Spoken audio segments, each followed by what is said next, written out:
Sobat Digital, sekarang kalian berada di SLBN Pembina Provinsi Kalimantan Timur. Nah, di sini ini sekolah luar biasa yang pemanfaatan digitalnya bukan main-main loh. Kalian harus ikuti bagaimana jejak digital yang ada di SLBN Pembina Provinsi Kalimantan Timur. Kalian sudah siap? Yuk ikuti!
Assalamualaikum warahmatullahi wabarakatuh. Bapak Ibu yang saya hormati, perkembangan teknologi digital saat ini seperti dua mata pisau, di sisi lain membawa manfaat yang luar biasa terhadap dunia teknologi termasuk yang ada di sekolah, dan di sisi lain juga membawa dampak buruk yang luar biasa jika tidak ada edukasi yang terus-menerus yang harus dilakukan kepada anak didik terutama dan seluruh guru dan karyawan yang ada di sekolah.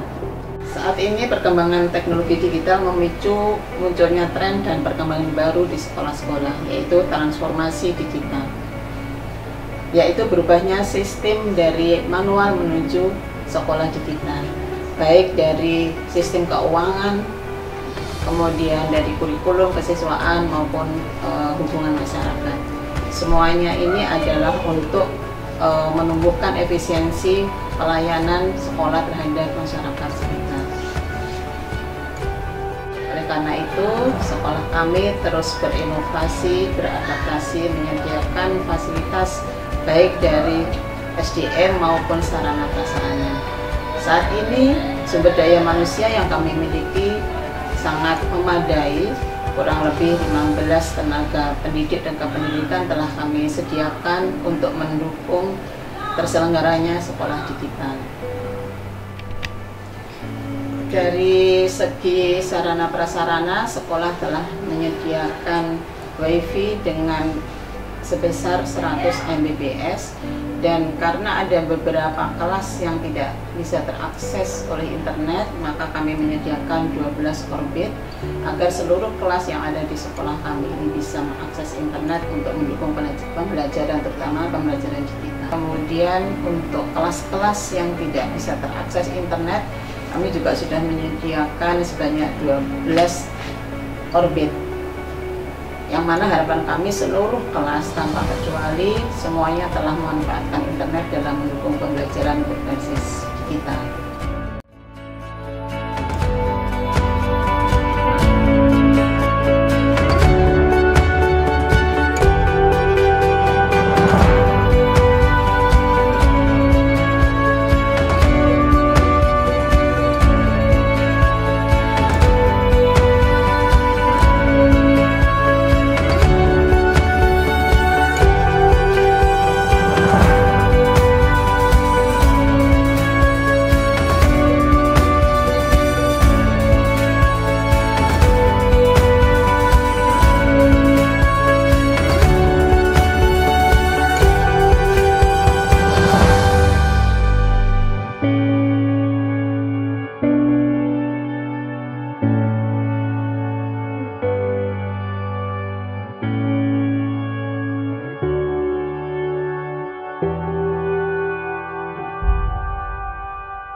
wabarakatuh. Perkenalkan, nama saya Intan. Saya adalah guru atau pengajar di SLBN Budi Pembina Provinsi Kalimantan Timur ya. Saya adalah pengajar tunarungu seperti itu. Nah, kita tahu bahwa tunarungu ini memiliki daya dari sisi pendengarannya gitu. Jadi mereka pasti mengalami kesulitan untuk menangkap informasi secara audio ya, secara audio atau suara dan juga kata-kata seperti itu. Nah, oleh karena itu di sini saya mempergunakan search engine untuk memudahkan peserta didik saya tunarungu dalam memahami materi yang saya berikan gitu. Yang pertama adalah saya biasanya mencari materi terlebih dahulu di buku, kemudian saya mencari di search engine, yaitu saya cari di Google atau googling. Saya menggoogling gambar daripada materi yang saya berikan tadi seperti itu. Anak-anak tunarungu ini lebih mudah untuk diberikan stimulus berupa gambar maupun video. Jadi saya biasanya juga mencari di YouTube. Melalui stimulasi berupa gambar dan juga video, ini diharapkan peserta didik tunarungu yang mana mereka punya daya dari sisi pendengarannya ini bisa mengoptimalkan dari sisi panca inderanya yang lain, yaitu mata dan juga kognitifnya, berpikirnya, agar memudahkan mereka dalam memahami materi yang saya sampaikan gitu. Kemudian yang kedua, saya juga gunakan search engine yaitu kamus bahasa isyarat, yaitu kamus CB. Nah, kamus CB sendiri ini dari Kemdikbud ya, alhamdulillah sekarang sudah ada kamus CB, sistem isyarat bahasa Indonesia. Jadi materi yang akan saya berikan kepada anak-anak saya cari terlebih dahulu bahasa isyaratnya di kamus CB tersebut, saya download, kemudian berbagai bahan yang telah saya dapatkan tadi, mulai dari googling dan juga mencari di YouTube dan juga mencari di kamus CB tadi, saya integrasikan dan saya masukkan ke dalam PowerPoint untuk media pembelajaran anak-anak seperti itu. Assalamualaikum warahmatullahi wabarakatuh. Perkenalkan, saya Ibu Putri Desianti Siregar. Saya mengajar di kelas SMA LB Ketunaan Aupis di SLBN Pembina Provinsi Kalimantan Timur. Worksheet yang saya gunakan, biasanya saya memanfaatkan worksheet untuk LKPD atau lembar kerja peserta didik. Nah, biasanya anak-anak hanya menulis, menyalin yang ada di papan tulis lalu memindahkannya di buku. Coba sedikit perubahan yang membuat anak-anak tetap mendapatkan informasi dari hasil pembelajaran yang ada, namun seperti bermain, namun tetap tidak mengurangi dari isi informasi yang ada. Akhirnya saya manfaatkan worksheet, bisa saya membuat dari awal atau saya bisa menggunakan yang sudah ada di internet seperti itu. Selanjutnya, bagaimanakah reaksi anak-anak ketika menggunakan worksheet? Sangat antusias karena tampilannya jelas full color, dengan banyak elemen-elemen di sana, gambar misalnya, baru cara pengerjaannya yang unik, tidak hanya seperti ketika mengerjakan di buku tulis seperti itu ya. Kemudian pada saat pemaparan materi saya menggunakan tools PowerPoint atau bisa dengan tools lainnya, yaitu e-book atau PDF elektronik seperti itu. Pemanfaatannya bisa dikombin atau dikombinasikan dengan bagaimana metode yang diberikan, yaitu bisa dengan ceramah, demonstrasi, dan mungkin lanjut dengan penyelesaian pembelajaran atau penugasan. Anak-anak akan menjadi tidak terlalu jemu atau terlihat bosan ketika proses pembelajaran seperti itu. Sekolah berkomitmen untuk terus mendukung sekolah digital, yang mana pada saat ini merupakan tren yang tidak bisa kita hindari. Dari segi keamanan, sekolah juga sudah menyediakan CCTV 15 titik. Kemudian juga sekolah telah memiliki minimal 2 media sosial untuk memanfaatkan dalam pencitraan sekolah.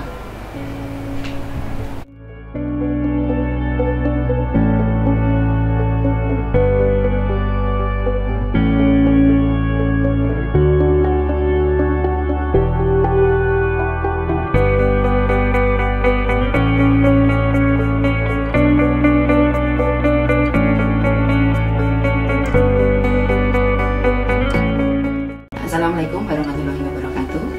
Kami di SLB Negeri Pembina membentuk struktur pengelolaan keuangan, di antaranya yaitu PPPTK, kemudian KPA, kemudian bendahara, pembantu pengeluaran, dan operator.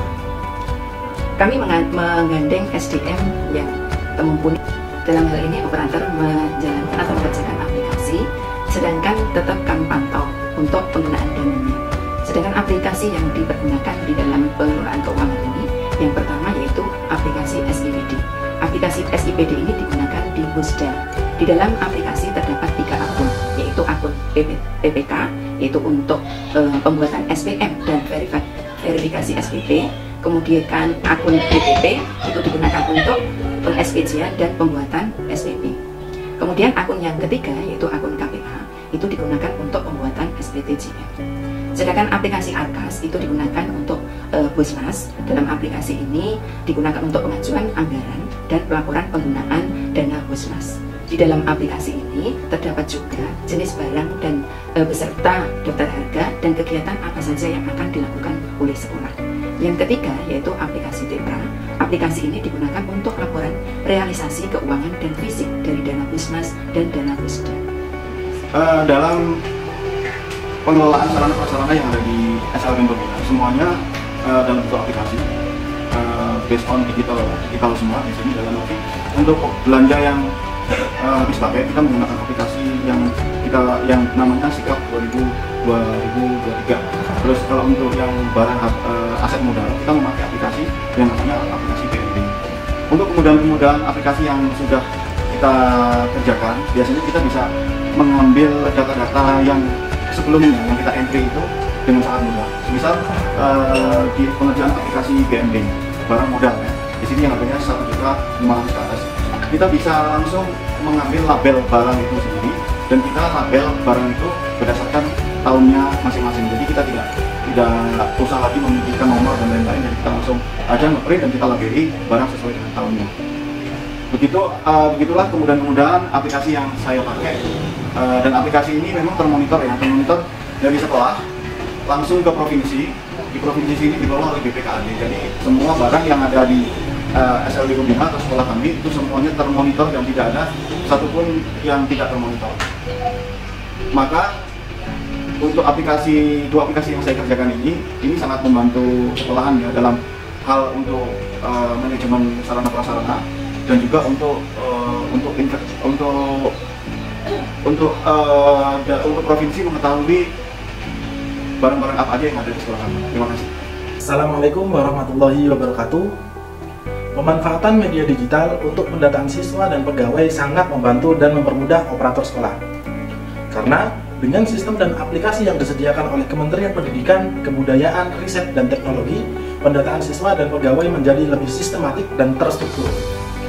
Pendataan siswa dan pegawai berbasis digital sangat membantu pihak sekolah dalam menghimpun data, sehingga sekolah mempunyai bank data siswa dan pegawai yang bisa membantu sekolah dalam melakukan backup data jika terjadi kerusakan atau kehilangan data fisik. Sistem Dapodik jelas membantu sekolah dalam penyediaan data, karena dengan adanya sistem Dapodik, operator dapat mencari data siswa dengan cepat dibandingkan harus membuka kembali data fisik, yang bisa saja akan memakan waktu lebih lama karena terlalu banyak penumpukan data fisik di bagian tata usaha. Begitu pula pendataan kepegawaian, semua data pegawai mampu terbackup dengan baik. Setiap riwayat pendataan tertata dengan rapi dan terstruktur. Dengan adanya sistem kepegawaian dan sistem kesiswaan atau Dapodik, dapat membantu sekolah untuk menyimpan data yang lebih aman, karena langsung terintegritas ke pusat. Dan dengan adanya sistem ini lebih efisiensi waktu untuk pencarian data siswa maupun pegawai tanpa takut mengalami kebocoran data. Selain pemanfaatan aplikasi berbasis data, kami juga menggunakan sosial media berupa Facebook, Instagram, dan YouTube. Sosial media tersebut merupakan alat untuk promosi, berbagi informasi, dan publikasi berbagai kegiatan sekolah melalui sosial media tersebut. Selain media promosi, informasi, dan publikasi, penggunaan sosial media dapat memberikan personal branding bagi sekolah luar biasa lainnya. Pemanfaatan media berupa Google Drive sangat membantu sekolah guna mengarsipkan file penting berupa gambar atau kegiatan yang telah dilaksanakan oleh sekolah, video dan file-file penting sekolah yang dapat diakses oleh siapa saja, kapan saja, dan di mana saja. Penggunaan media Google Drive ini sudah kami terapkan sejak tahun 2021, yang dimana pada saat itu kami melakukan akreditasi secara daring. Sehingga untuk membackup data, kami memanfaatkan Google Drive untuk media penyimpanan sekolah kami. Pemanfaatan media digital pada masa sekarang sangat dibutuhkan karena dapat memudahkan dan mempersingkat waktu yang dibutuhkan untuk mencari data. Mungkin hanya itu saja yang bisa saya paparkan, kurang lebihnya saya mohon maaf. Sekian dari saya. Wassalamualaikum warahmatullahi wabarakatuh. Assalamualaikum warahmatullahi wabarakatuh. Mengenai absensi, kita mengacu pada peraturan gubernur, dinas pendidikan dan kepegawaian dan juga kepala sekolah. Hanya kita mengacu pada yaitu jam kerja mulai pukul 7.30 sampai pukul 16, dimana untuk absensi kita menggunakan fingerprint agar bisa terpantau secara sistematis dan terstruktur, dimana para pegawai diharapkan turun tepat waktu mulai jam 30 sudah absensi dan pulang pukul 16. Nah, saya juga sudah memanfaatkan para pegawai agar selalu jangan sampai lupa, karena kalau hari itu tidak melakukan rekaman fingerprint sampai dengan jam pulang kerja maka dianggap tidak masuk. Itu suatu kerugian bagi pegawai tersebut atau guru tersebut karena tidak terekam dalam sistem. Untuk selanjutnya mengenai peraturan cuti, di mana pemerintah telah mengeluarkan peraturan cuti melalui aplikasi sistem Ketut. Diharapkan dengan aplikasi sistem ini, para guru yang atau pegawai yang mengajukan cuti bisa bersinergi dengan tata usaha agar bisa mengetahui kapan dia mulai cuti sampai tanggal berapa dia bisa masuk kembali dan mengajukan nama petugas pengganti dari si pegawai tersebut untuk menjalankan tugas hari-harinya. Biarnya itu yang sudah saya sampaikan masalah cuti ya. Dengan semua ini kami siap ke depannya untuk menggunakan absensi ini yang terintegrasi ke pusat. Demikian gambaran dari sekolah kami dalam mendukung sekolah digital, dan insya Allah kami terus berkomitmen untuk terus meningkatkan inovasi dan rancangan-rancangan baru yang mana semuanya ini akan kami tujukan untuk melayani dan mewujudkan sekolah digital. Bapak Ibu, anak-anak berkebutuhan khusus juga tetap mendapatkan hak yang sama dalam masalah pendidikan, termasuk juga pelayanan dalam teknologi digital. Teknologi digital tidak akan bisa terpisahkan dari kehidupan mereka.